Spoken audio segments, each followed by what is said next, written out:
kira tuh Sam Martin mau coba buat nge-split lootingan dulu ke area Southampton, mencoba untuk make sure BTS-nya nggak mau ganggu ke arah Strands gitu kan.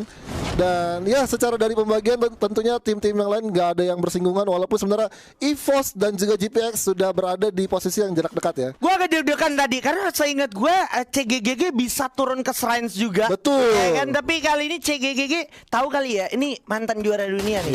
Ngeri-ngeri juga dia kalinya ya kan, pernah ngerli sama mantan juara dunia gitu kan. Dan dari GPX sendiri kalau gue lihat secara drop zone dia ngebagi nge-split kayak gini itu udah biasa banget, karena mereka emang nggak mau yang namanya kepick rata langsung satu squad begitu. Betul. Ya kan, jadi emang mereka avoid banget, mereka hindarin banget. Oh, itu Wings kenapa jauh banget? Enggak, emang kayak gitu, Pak. Okay. Emang kayak gitu. GPX sering mainnya kayak gitu. Bahkan itu udah gue ulas juga di konten gue. Itu dia. Jadi langsung tonton ya. Iya, tapi ini kembali kalau ngomongin Arena juga secara game plan, kalau kita inget Refinery, inget Prokil Indo gak sih? Betul. Siapa? RRQ. Itu dia ya kan, walaupun RRQ-nya nggak ada hari ini nggak apa-apa. Nggak apa-apa. Yang penting tetap semangat kita. Pasti semangat abang-abang RRQ, abang-abang Onyx, semua tim e-sports di Indonesia itu belongs sama anak-anak EVOS Divine dan juga GPX. Betul. Tetap pada dukung ya kan di rumahnya masing-masing, apapun di GH-nya masing-masing. Dan ya kalau kita melihat dari area map Kalahari sendiri, memang secara dari pembagian pemerataan untuk lokasi looting tentu cukup merata. Dan di sini gue lihat Wings sudah mulai kayaknya kelihatan pergerakannya dia untuk masuk ke area Bayfront. Ini tadi dari tim ini ya Blacklist Internasional ya. Sudah mulai nge-scout satu pemain dari GPX, tapi masih bisa selamat dan masih coba untuk nge-regroup lagi dari seorang Wings sekarang teman-temannya. Dan ini dari vehicle yang digunakan oleh Wings sudah mulai ke render nih sama teman-teman dari Blacklist Internasional. Itu Bang Efor, setuju banget. Gue udah sempat lihat tadi juga satu player dari arah Blacklist Internasional itu Phoenix sempat ke spot juga sama teman-teman dari arah GPX. Jadi GPX kayak akhirnya tarik dulu dikit ya kan, ulur dulu sejenak. Dia ngamanin rumah 4, di mana itu sebenarnya tempat yang cukup krusial untuk rotasi Bang Efor ya. Bener, siapapun dari Council Hall, dari Confi, dari juga Shrines itu bisa lewat situ ya. Nah, biasanya tuh kalau EVOS biasanya kalau untuk dari area Shrines untuk menggunakan launchpad biasanya turun ke rumah 4 dulu. Tapi dia belok. EVOS juga punya rotasi yang lain. Ini yang namanya evolusi Bang Efor. Evolusi. Enggak melulu lu gerak kayak gitu, kayak match-match sebelumnya, apapun bisa terjadi. Ini juga terjadi sama teman-teman dari GPX, di mana GPX langsung secure ke rumah sini, habis itu nanti balik lagi ke Bayfront. Itu juga satu hal yang menurut gue cukup taktis gitu ya.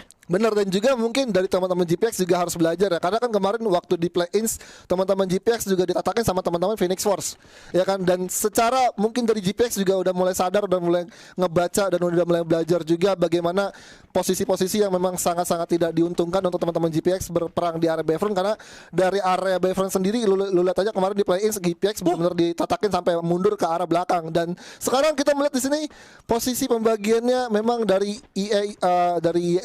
Arena ya. Arena sendiri udah mencoba buat membagi pos-posnya untuk coba buat ngeceking ke arah Desap, bahkan ke arah Mammoth juga. Dan sudah melihat juga mungkin beberapa rendering dari HQ juga masih terlalu jauh sih.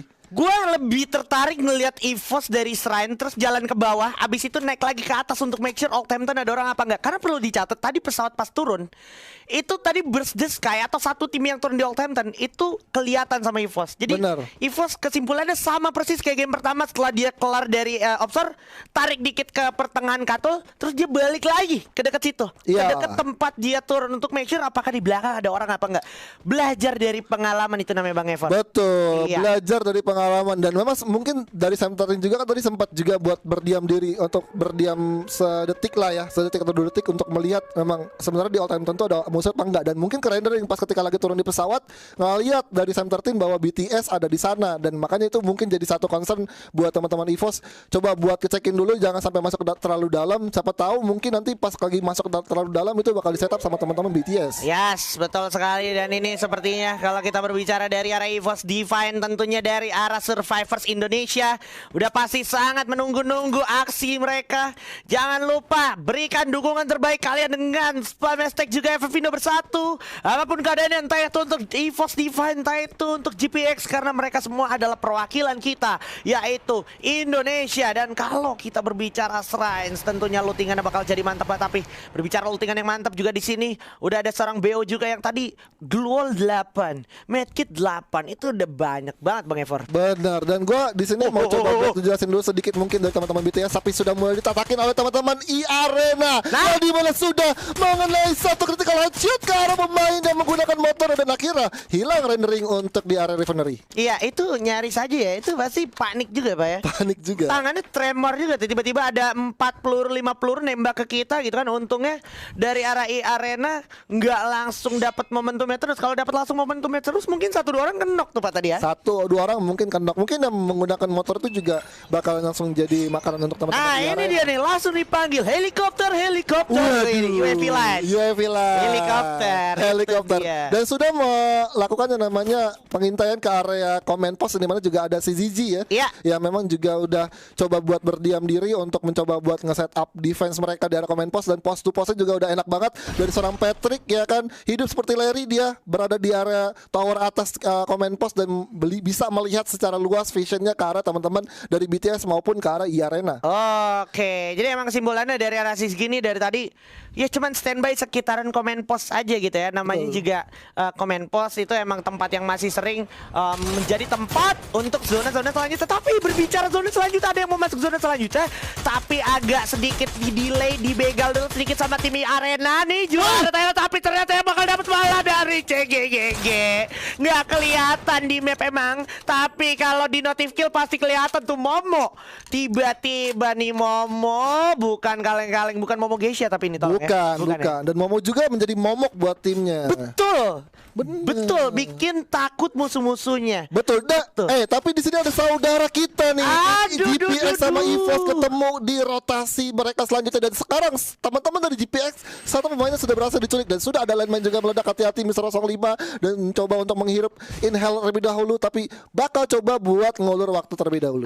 Oke, ini momentum yang nggak boleh sampai lanjut sebenarnya, tapi apa mau dikata kalau emang perang udah terjadi dan pecah, salah satu harus ada yang jadi korban. Kita Indonesia ini bukan tim atau negara yang pandang bulu. Siapapun yang ada di depan pasti coba tembak oleh teman-teman dari EVOS Divine. Langsung bergerak ke arah GPX Devito. Di sana sudah menggunakan sebuah tuk-tuk tapi harus jatuh begitu saja. Udah kebakar juga. Coba tatakin aja oleh seorang Street dengan isi actingnya masih dari arah samping sang kapten terkuat di dunia. Tentunya Center 10. Oh my god, Wingsnya bakal jatuh tumbang dari arah Street. Bagus banget aimnya. Udah terkena down. Udah cukup sulit momentum sisa Vito juga bakal ngumpet di balik pos. Kelihatan bakal meledak juga, bakal coba langsung tatakin gitu aja ke arah seorang Kenzo. Ternyata berhasil Vito.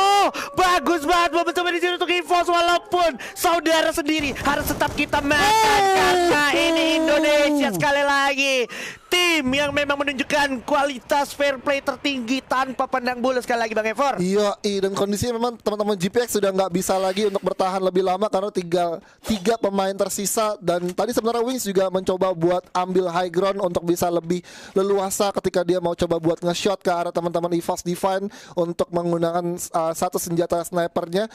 Tapi memang dari tembakan-tembakan dan positioning yang dimiliki oleh EVOS Divine sudah mengunci pergerakan dari teman-teman GPX, dan akhirnya GPX harus diluluntakan di match kedua kita untuk di map Kalahari. Wah, agak sangat disayangkan tapi nggak masalah. Yang penting kita tetap memberikan dukungan terbaik kita untuk Indonesia apapun itu keadaannya, dan kita masih punya harapan kita di macan biru kita, tentunya macan putih nih dari EVOS Divine. Kenzo bersama Street juga udah berkolaborasi, sementara Bang Ipul sama Bang Regi, Encang Regi ini masih agak sedikit ke belakang. Mau ngapain ke belakang? Padahal harusnya kita ke depan bukan ke belakang, Bang. Betul, mungkin dia masih coba buat looting terlebih dahulu. Ngumpulin resource-nya dulu ya kan. Baru nanti pas udah masuk dalam zona udah nggak ada khawatir lagi nih kekurangan resource. Dan sekarang sudah melihat di area Santa Catarina sudah ada tim elit mencoba untuk ngatakin teman-teman hotshot di sana. Satu pemain dari Selang Anas berhasil untuk diskarkan, tapi ternyata sudah ada lemparan granat yang langsung connect ke arah pemain dari tim elit. Sementara itu dari seorang killer sudah mulai mencoba untuk naik ke arah atas, tapi ternyata jalannya sendiri ditutupi sama Glowal sendiri. Oh, itu emang caranya dari tim elit ya. Killer di sini bersama Pak Hadi ya kan. Bu Hadinya mana Pak? Waduh, itu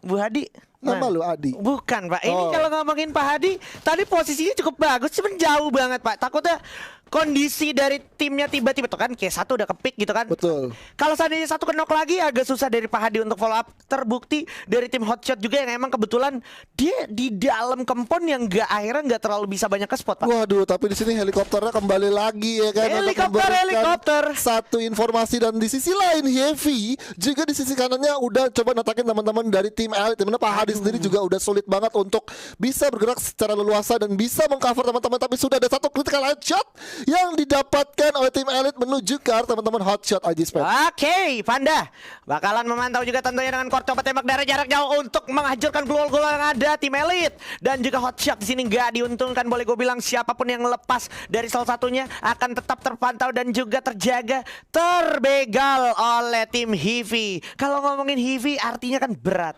Emang berat Pak ngelewatin tim Heavy, Pak. Berat banget. Kondisinya lu udah di luar zona, lu narik sejauh itu. Oke, Ibrar mungkin kelihatan narik, tapi tetap itu Toto ada Kar yang sangat merepotkan tentunya dari seorang Ban. Dan akhirnya sisa Hasu di sana.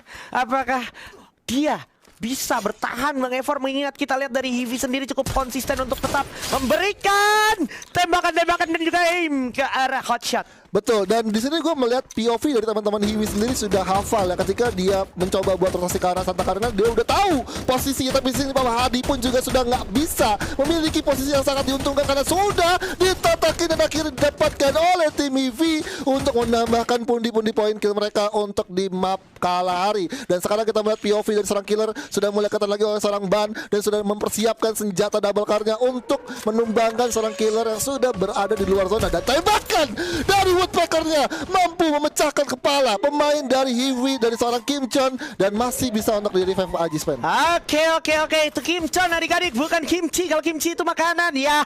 Kita masih bisa memantau beberapa player yang akhirnya selamat dan tentunya tim Elite juga harus dieliminasi, Pak. Dieliminasi di satu area itu Santa Catarina. Dan memang tadi gue pengen lanjutin, sebenarnya Heavy sendiri juga udah tahu gitu kan situasi ataupun kondisi ketika mereka looting dari Sunridge menuju ke arah Santa Catarina. Dia udah tahu tracking musuh yang pengen diambil oleh musuh ketika dia kena pressure dari tim lawan. Dia pasti udah tahu jalannya ke arah mana. Dan sekarang kita kembali lagi melihat ke arah HQ di mana Tyson berhasil mendapatkan pemain dari LGDS yang dimana berhasil juga untuk di ending. Tapi dua pemain dari LGDS juga agak cukup kesulitan untuk masuk dalam zona karena sudah bakalan dikunci oleh 3 tim yang memberikan tembok beton secara kokoh. Iya, betul sekali. HQ, Sisgi, Heavy, dan Evo somehow, someway. Adik-adik, Evo fans, tim Indonesia tentunya yang lagi pada masih dukungin terus. Jangan lupa semua hashtag video bersatu karena dari Evo masih ada secerca harapan tentunya untuk mendapatkan satu buah compound yang udah jelas di depan mata. Dan kita harus lihat dulu aksi dari tim HQ bakal menataki tim yang mencoba masuk ke dalam zona berikutnya, yaitu LGDS. Satu playernya itu Bruce yang kita tahu juga sebagai salah satu key player dari Bruce sendiri harus ditataki. Dan oh my god, udah berhasil dapetin tuh 2 tenda di depan. Tapi kita harus ingat juga EVOS di depannya ada Heavy. Yes, dan ada juga Arena dari samping bakal cepat tatakin sang ke arah Evo Street dan juga Kenzo. Itu kekuatan merah Indonesia langsung habis. Already juga bakal menjadi korban berikutnya. Chaifor apakah berani? Karena bakal coba ditatakin terus oleh tim dari EVOS Divine. Perwakilan Indonesia zona juga bakal udah mulai berjalan. Sin berhasil dapetin Neonau di arah komen pos agak barbar sedikit, tapi bakal coba lempar granat dulu dari arah Frankim. Coba lempar dan meledak tentunya dari arah Shin menuju ke arah Neonau. Coba dikonfirm juga. Dan akhir Artemis coba turunin tempo dulu sedikit, tapi nggak dengan grenade yang bakal langsung diturunin begitu saja Bang Efor. Yes, dan sekarang sudah ada BTS yang bakal coba untuk bertemu. Udah mulai pecah war. Sementara itu CGG perlahan-lahan dia masuk ke dalam zona selanjutnya dan di cover oleh teman-teman dari CGG, di mana CGG pun juga sudah mendapatkan satu posisi yang cukup baik. Tapi di sini sudah mulai mencoba untuk mengurung dirinya dari tim HQ untuk bisa ngeriset terlebih dahulu, mencoba untuk memberikan satu healing point juga untuk ke arah tim HQ. Dan sekarang dari tim BTS kembali untuk menunggu untuk tim HQ di dalam tenda. Onde mande, ini susah banget Bang Efor kondisinya. Dari EVOS ada di ujung pinggiran zona. Circle yang gak berpihak kepada tim Indonesia kita. Tapi gak masalah, karena kita pasti percaya Heavy dan juga Arena bukanlah masalah besar. Tapi ternyata di dalam zona Burst the Sky berhasil mendapatkan HQ Esports. Betul, dan HQ sendiri udah gak punya banyak pilihan lagi. Sekarang Sam 13 mendapatkan 1 poin ke knockdown dengan granat yang sudah berhasil dilempar ke arah tim lawannya. Sementara itu Sam 13 sudah mulai maju ke arah depan. Arena yang akan menjadi target untuk tim EVOS Defense mendapatkan pundi-pundi poin. Kita bertanya Street, sayang banget ditumbangkan oleh SisG di sana dengan satu penggunaan karena Kenzo sudah mulai pop up satu persatu. Sam 13 pun juga sudah berhasil ditumbangkan. Misalkan seorang Kenzo, apakah Kenzo masih bisa untuk mensenyapkan posisinya untuk di zona late game, Aji Sven? Ini agak sulit, tapi kalau kita ingat dari arah kondisi Kenzo, dia punya banyak peluang, jadi bisa saja terjadi. Tapi ternyata ada Patrick dan juga satu player dari SisG. Agak sulit karena ada Ben juga. Oh my god, Kenzo adalah harapan dan juga nafas terakhir untuk Indonesia daripada harapannya floater dari arah Ben. Sayang sekali, Indonesia Sports posisi kelima, tidak masalah. It's okay, it's totally okay, karena kalau kita berbicara Hivi di sini juga bakal bergerak masuk ke zona selanjutnya. Bang Efor, di mana kalau kita perhatikan juga masih terlihat ada satu player di Watsour udah mulai turun, yaitu headshot berhasil dapatkan oleh Darren. Mau coba masuk, tiba-tiba menyelinap. Oh, coba lemparin aja pelontar yang dimiliki oleh seorang Ben dari samping, diupayakan dari sebelah kiri, tiba-tiba coba langsung diadu